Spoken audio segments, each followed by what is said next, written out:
At the end of each year, I talk about gear that I enjoyed using throughout the past 12 months. This gives me a chance to talk about stuff that is both great value and some gear that is simply ludicrous, but still lots of fun. For 2022, I had the chance to review and use many good audiophile products. Where others might talk about gear that was released only in the last 12 months, I am going to talk about any gear that I reviewed or enjoyed using during this period. Without further ado, let's delve into my favorite gear in 2022. In March 2022, I uploaded a review of the Fostex T60RP. I've had this headphone for many years and kept thinking about finally making a video for it. Going through the process made me again realize why I enjoy this headphone and why I kept it for so long. I'm not a huge fan of the aesthetics, but the T60RP has really good build and excellent comfort. Two aspects of any headphone that are more important than how they look. The T60RP is clear and detailed, focused on vocals. It is not anything like the bass cannon that is the T50RP Argon. Compared to the $1,200 audeze LCDX, the T60RP presents more detail and separation, similar mids and treble rendition, but a marginally more reduced bass. The One Audio Monitor 80 was a surprise winner for me. One Audio makes several budget-friendly headphones, and this was the newest flagship studio-oriented headphone from them. For about $100, we are promised neutral sound signature. But I don't think that the Monitor 80 is actually neutral, but rather a balanced, tuned headphone. It has a bass roll-off, forward mids without excessive sibilance for vocals, and a slight upper treble emphasis. It has very good clarity and detail and soundstage comparable to that of much more costly headphones like the hifi Mansandara. The Monitor 80 is also a very comfortable headphone. Made primarily of plastic, it is obviously light. Clearly not the sturdiest headphone in the market, it is also not nearly as flimsy as a few other options from One Audio. Frankly, I believe this headphone gets a lot right, and at its price tag, it is both great value, but also a good headphone. A few months ago, I talked about the Clear Audio Next. This is a $700 headphone from a brand that is better known for their affordable Bluetooth headphones. Everything about the Next presentation screams premium. Even its carrying bag by itself could be sold at Bloomingdale's. The Next has impeccable build, luxurious components, and a perfectly comfortable fit.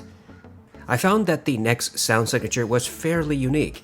It's close to neutral with a nudge in the analytical direction. The Next has neutral bass, slightly forward mids, a marginal upper treble emphasis, and above average detail and soundstage. I've had many regrets after buying audiophile gear, but the Next is not one of them. I thoroughly enjoy this headphone. The Rode NTH100 was a surprise hit for me. After discovering Blue Microphone's version of headphones, I was less skeptical of microphone companies delving into other gear. I think Rode did a fantastic job with their first headphone. It is well built, comfortable, sounds fairly neutral, and is priced perfectly. Since I got it, I've been going back to it over and over again. Some people complain about the headband adjustment mechanism, but I have yet to encounter a problem with it. Finally, two headphones I have continued to use throughout the years are the Bass Audio G12 and the Shure SRH1540.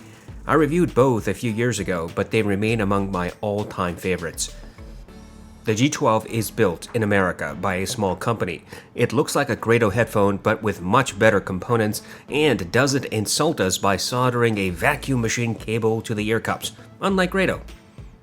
Comfort can be an issue for the G12 because of its ear pads, but if you find a pair that works for you, then this headphone should last you many years. The G12 has a balanced sound signature, and despite its open back design, a fairly neutral bass response. It has width, depth, and some verticality, and to me, it is a joy to listen to.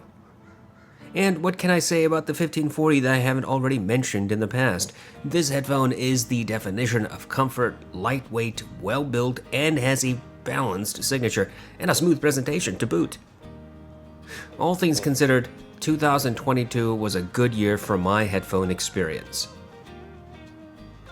Every month we get new IEMs, but here are my favorites over 2022. The first on my list is the WGT2. I found this IEM on AliExpress and there was little to no information about it. I had never heard of this company before, but figured I could give it a try. I was pleasantly surprised by the build, fit, accessories, and sound signature. This IEM has clarity and soundstage similar to the Tin Hi-Fi T2, but without the vocal sibilance or treble spike that is associated with Tin Hi-Fi's version. The WGT2 has characteristics of neutrality, but with a bit of mid-bass emphasis and slight upper treble push. The 7Hz Timeless is a popular planar magnetic IEM and got lots of hype. I reviewed it and thought it was a very good product, but I actually preferred its dynamic driver brother, the 7Hz Eternal. While the Eternal and Timeless share a body style, they do not sound the same. The Eternal has a dark, relaxed sound signature. Bassy without sounding muddy or veiled, with a treble reduction that makes long listening sessions more attractive, the Eternal is one of those IEMs that can make harsh recordings much more bearable. I like the sound so much that I kept using the Eternal for months after and had to force myself to switch to other IEMs I was reviewing.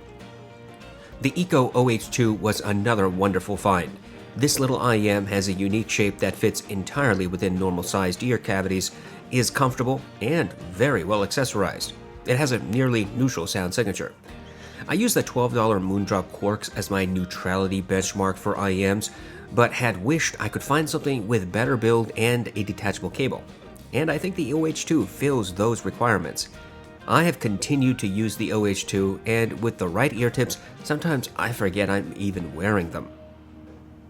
Finally, the Final Audio A4000. I did not review this IEM, but I think it is a great product.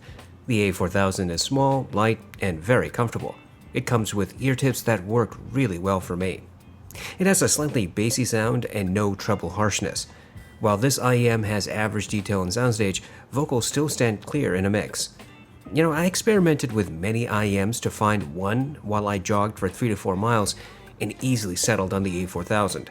This IEM is my go-to workout IEM. Having tested, compared, and investigated many Dacs and amps over the years, I approach Dacs and amps with caution. There is far too much hype behind these products.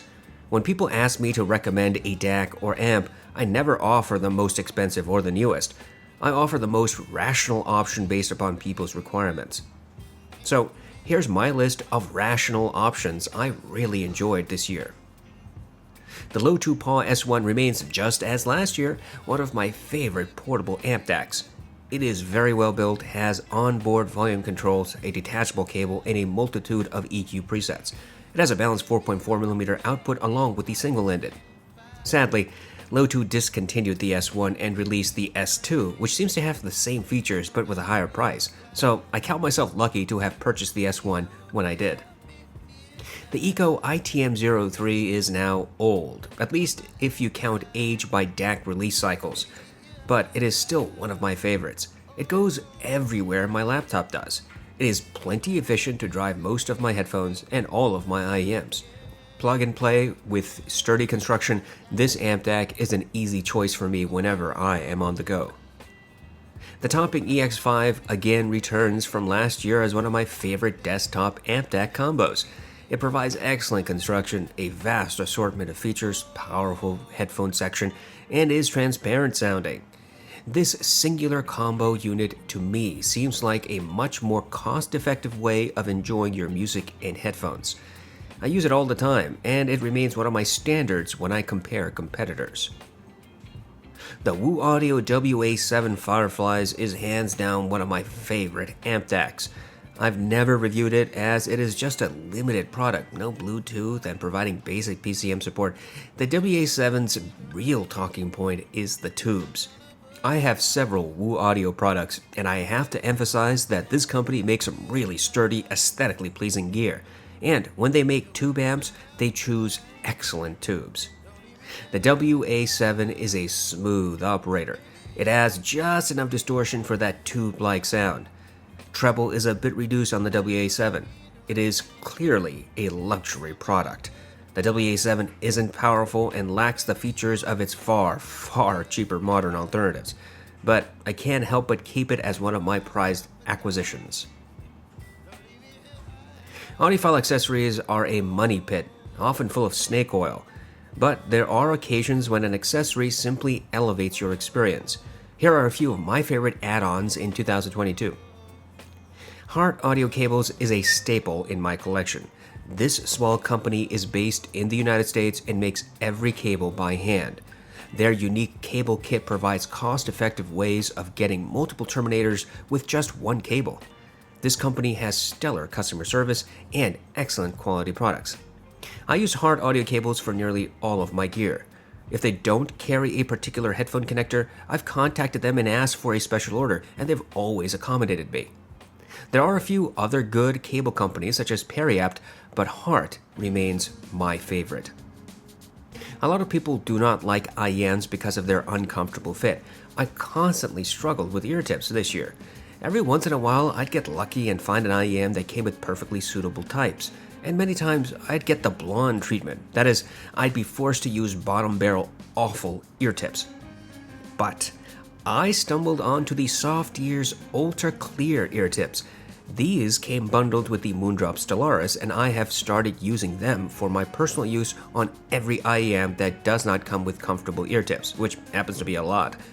It seems to me that the UC ear tips decrease bass, slightly increase lower or mid-treble, and they do tend to marginally alter the sound of IEMs I've paired it with.